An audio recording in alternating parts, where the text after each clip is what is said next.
नमस्कार, आपका स्वागत है। दोस्तों, हमारे प्राचीन धर्म ग्रंथों में गाय को एक अत्यंत महत्वपूर्ण और पवित्र पशु माना जाता है। शास्त्रों में गाय को माता कहा गया है और समस्त देवी देवता इनका पूजन करते हैं। गौ माता के शरीर में 33 कोटि देवी देवताओं का निवास होता है। गाय एक अत्यंत पवित्र, निर्मल, शांत, निष्पाप जीव है। ऋग्वेद में इसे संसार का पालन पोषण करने वाली कामधेनु माता कहा गया है। इसके दर्शन मात्र से मनुष्य के हजारों पाप नष्ट हो जाते हैं। इसीलिए कभी इस निष्पाप गौ माता पर अत्याचार नहीं करना चाहिए। गाय को कभी मारना नहीं चाहिए और कभी उन्हें कष्ट नहीं देने चाहिए। गाय को मारना शास्त्रों में सबसे बड़ा पाप माना गया है। दोस्तों, भगवान श्री कृष्ण को गायों से विशेष लगाव था। उन्हें गौ माता बहुत अधिक प्रिय थी। श्री कृष्ण के अनुसार गायों की सेवा करना ही सर्वश्रेष्ठ धर्म है। इससे बड़ा पुण्य का कार्य संसार में दूसरा कोई नहीं। कलयुग की भविष्यवाणी करते हुए भगवान श्री कृष्ण कहते हैं कि कलयुग में जब धर्म का लोप हो जाएगा तब मनुष्य गाय की सेवा नहीं करेंगे। मनुष्य केवल दूध के लिए ही गाय को पालेगा। दूध के लिए वह गाय को बहुत कष्ट देगा, जिसके परिणाम स्वरूप कलयुग में पाप और अधर्म उसके चरम पर होगा। कलयुग के अंत का लक्षण बताते हुए श्री कृष्ण कहते हैं, जब संसार से गायें समाप्त हो जाएंगी तब कलयुग का अंत होगा। जो मनुष्य कलयुग में भी गाय की निस्वार्थ भाव से सेवा करेगा वह सुख समृद्धि प्राप्त करेगा। जो स्त्री रसोई में बनी पहली रोटी गौ माता को खिलाएगी वह सदा सुहागिन और सौभाग्यशाली रहेगी। जो लोग अपने घर में गाय से प्राप्त पंचगव्य को घर में रखेगा उसके घर में कभी दुख दरिद्रता नहीं आएगी। दोस्तों, हमारे धर्म के सभी शास्त्रों में गाय की सेवा को ही सर्वश्रेष्ठ माना गया है। जो व्यक्ति प्रतिदिन किसी न किसी तरह से गौ माता की सेवा करता है वह सबसे अधिक पुण्यवान बन जाता है। गांव में तो मनुष्य को गाय की सेवा करने का अवसर प्राप्त होता है, लेकिन शहरों में गाय के दर्शन आसानी से नहीं हो पाते हैं। इसीलिए मनुष्य को गौशाला में जाकर गाय की सेवा करनी चाहिए अथवा गौशाला के लिए दान धर्म करने चाहिए। इसके अलावा आप अपने घर में ही गौ माता की मूर्ति रखकर उनकी पूजा जरूर करें। इससे भी माता कामधेनु का आशीर्वाद प्राप्त होता है। शास्त्रों में गौ माता को माँ लक्ष्मी का रूप माना गया है। इसीलिए उनकी पूजा करने से दरिद्रता दूर होती है। प्राचीन काल से ही गौमाता की सेवा और संरक्षण करने की परंपरा चली आ रही है। कई ऋषि मुनि अपनी कुटिया में गायों का पालन करते थे तथा राजा महाराज गायों का दान करते थे। गायों के दान को सबसे बड़ा दान कहा गया है। गाय का दान करने से सभी जन्मों के पाप नष्ट हो जाते हैं और मनुष्य को मोक्ष की प्राप्ति होती है। आज हम आपको गौ माता के संबंध में बहुत ही महत्वपूर्ण बातें बताने जा रहे हैं।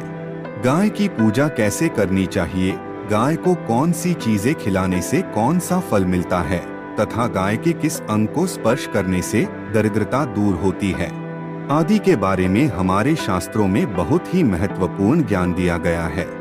हमारी अत्यंत पूजनीय गौ माता के बारे में आप सभी को यह बातें अवश्य जान लेनी चाहिए। इससे आपके जीवन से सभी प्रकार के कष्ट दूर होंगे। दोस्तों, कई बार महिलाएं जाने अनजाने में गाय को कुछ चीजें खिला देती है जिससे माँ लक्ष्मी क्रोधित हो जाती है। शास्त्रों में कहा गया है कि ये चीजें गाय को कभी नहीं खिलानी चाहिए। इससे मनुष्य के जीवन में दुर्भाग्य आता है और उसे किसी भी कार्य में सफलता नहीं मिलती है। तो चलिए जान लेते हैं गौ माता के विषय में महत्वपूर्ण नियम। सबसे पहली बात है दोस्तों, गौ माता के दर्शन करना बहुत शुभ होता है। शास्त्र कहते हैं रोज सुबह गाय के दर्शन होने से पुण्य की प्राप्ति होती है और सुबह गोबर के दर्शन होने से लक्ष्मी की प्राप्ति होती है। अगर किसी महत्वपूर्ण कार्य के लिए जा रहे हैं और अचानक ही गौ माता आपके रास्ते में आ जाती है तो वह कार्य निश्चित ही सफल हो जाता है। किसी भी यात्रा पर निकलते समय अगर गौ माता के दर्शन हो जाएं, तो वह यात्रा सुखपूर्वक पूर्ण हो जाती है, इसमें संशय नहीं है।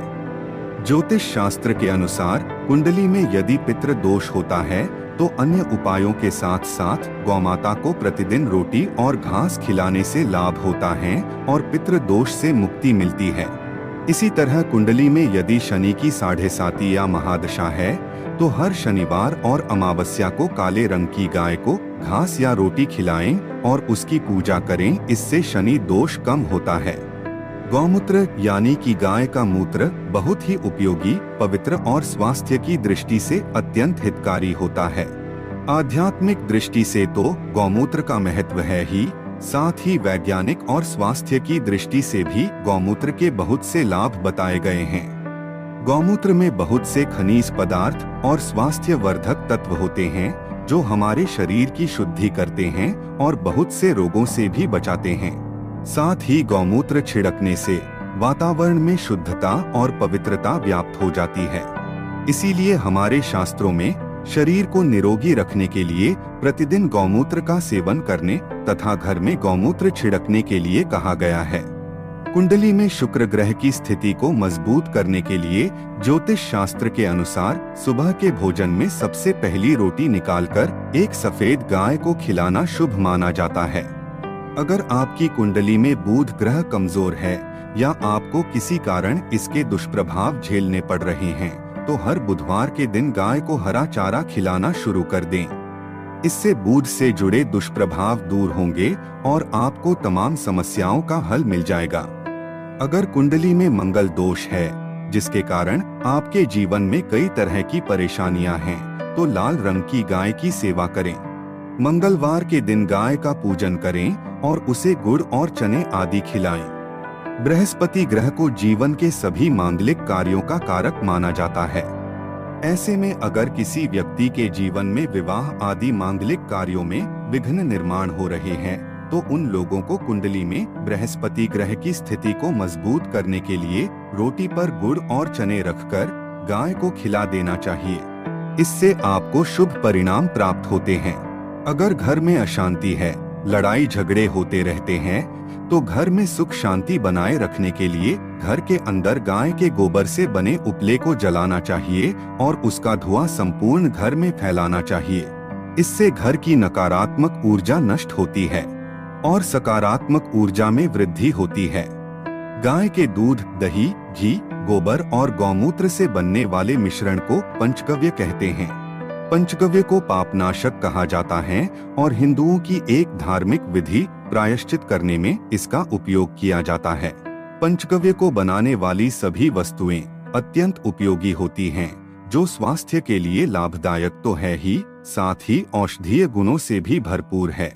दोस्तों, अगर आपके द्वार पर गौ माता आती है तो उसे बिना रोटी खिलाए जाने मत देना, नहीं तो आपको दुर्भाग्य का सामना करना पड़ेगा।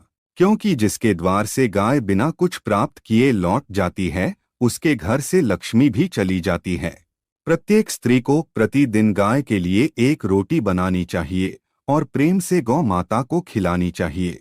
इससे गौ माता का आशीर्वाद प्राप्त होता है और मन की इच्छाएं पूर्ण होती है। कुछ लोग गौ माता को बासी भोजन अथवा जूठन खिला देते हैं। इसे शास्त्रों में पाप माना गया है। आप किसी अन्य पशु को खिला सकते हैं, लेकिन गाय को कभी जूठन नहीं खिलाना चाहिए। भूख लगने के कारण गौ माता उस अन्न को ग्रहण तो कर लेती है, लेकिन इसका पाप उस व्यक्ति को लगता है जो गौ माता को ऐसा बासी भोजन खिलाता है। गाय एक शाकाहारी और पवित्र पशु है, इसीलिए गाय के भोजन में कभी मांस, अंडे आदि चीजें नहीं डालनी चाहिए। ऐसा करने से महापाप लगता है। यदि आपकी कुंडली में चंद्र दोष है और जिसके कारण लगातार परेशानी उठानी पड़ रही है तो आप ये एक उपाय जरूर करें। आप रोटी पर सफेद मक्खन, नमक और घी लगाकर गौ माता को खिला दे। यदि शनि दोष है तो आटे में थोड़े काले तिल मिलाकर रोटी बनाकर गौ माता को खिला दे। इससे शनि दोष समाप्त होता है। मंगल दोष को दूर करने के लिए रोटी पर हल्दी लगाकर गाय को खिलाना चाहिए। अगर घर में धन की समस्या है तो गुरुवार के दिन गाय को केले का फल खिलाना चाहिए। इससे दरिद्रता दूर होती है।